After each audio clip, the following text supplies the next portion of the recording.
Здравствуйте, самые лучшие зрители! Меня зовут Полина. Уже не в первый раз нахожу подтверждение, что старинные народные способы работы с лоскутками самые технологичные, удобные и экономные. Ведь огромное лоскутное полотно можно создавать буквально на коленке, без использования швейных машинок и дорогого оборудования. Готовым изделием можно пользоваться, а по мере необходимости легко его увеличить или отремонтировать. В оригинале все этапы работы выполняются вручную, но нас уже испортила цивилизация. Поэтому шьем традиционное лоскутное одеяло современным способом. Приготовим квадраты ткани. У меня это 15 на 15 сантиметров, но вы можете взять свои размеры.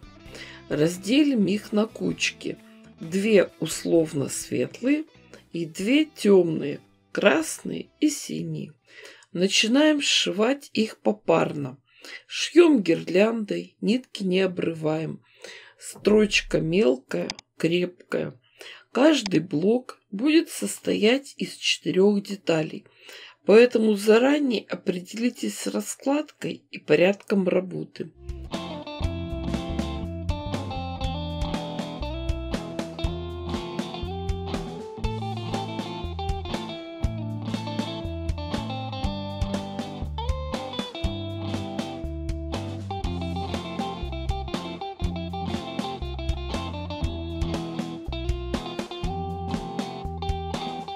Отшитые пары расправляем, швы можно разгладить ногтем.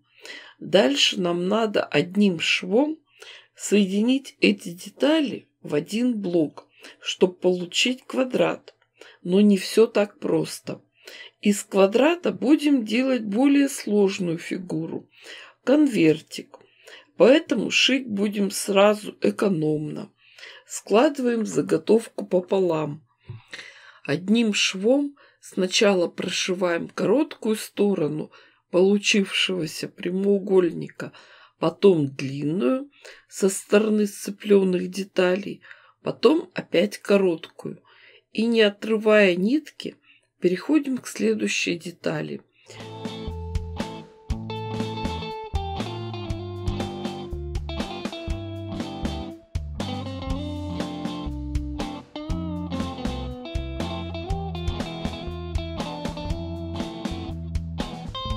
Если планируете работать дальше вручную, то можно вывернуть получившиеся конвертики, взяться руками за середины противоположных сторон, потянуть и из конвертика сделать квадратную заготовку. Внутрь поместить наполнитель и вручную зашить отверстие. Но здесь довольно сложно красиво обработать углы. Но попробуем как можно больше операций выполнить на швейной машинке.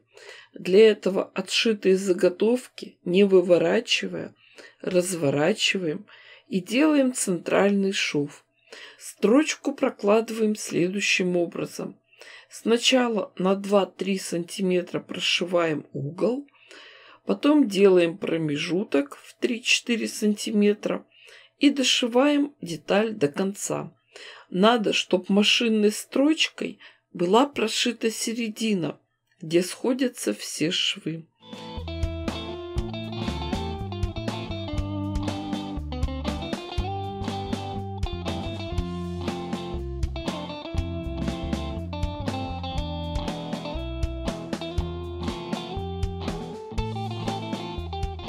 Полученную заготовку выворачиваем, расправляем углы и вкладываем внутрь утеплитель. Сами смотрите, что у вас есть под рукой. Кусок синтепона, ватина. В старинное одеяло могли вложить внутрь промытую овечью шерсть, вату, льняную кудель. Любители собак могут сшить лечебное собачье одеяло.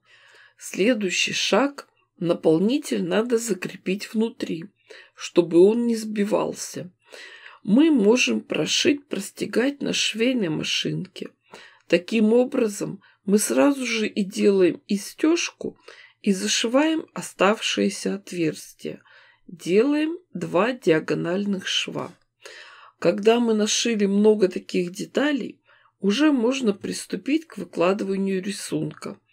Тут уже ваш вкус и ваша фантазия. Но теперь возникает самый главный вопрос.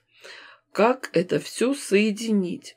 В оригинале все соединение надо делать вручную, иголкой с ниткой. Но мы попробуем облегчить свой труд. Сшивать детали будем в стык. Используем широкий зигзаг или трикотажный шов.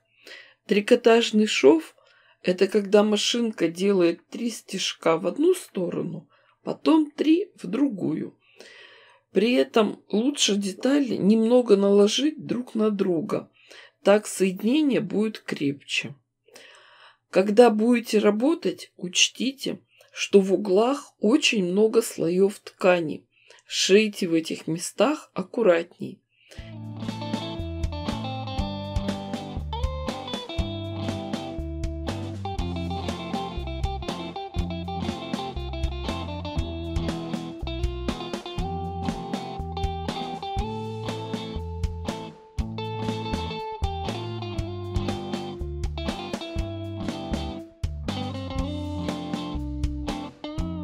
И сразу же можно сделать стежку. На машинке трикотажным швом прошить нашу заготовку.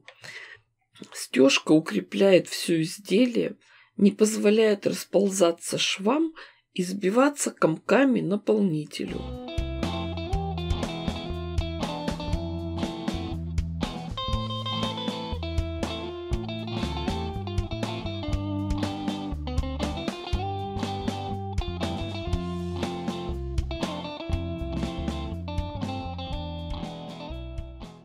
Чуть раньше я уже сшила такое одеяло.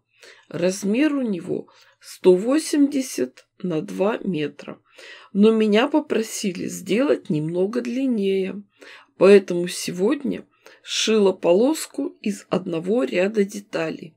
Вот она, вся прелесть работы с таким полотном. В любой момент его можно увеличить.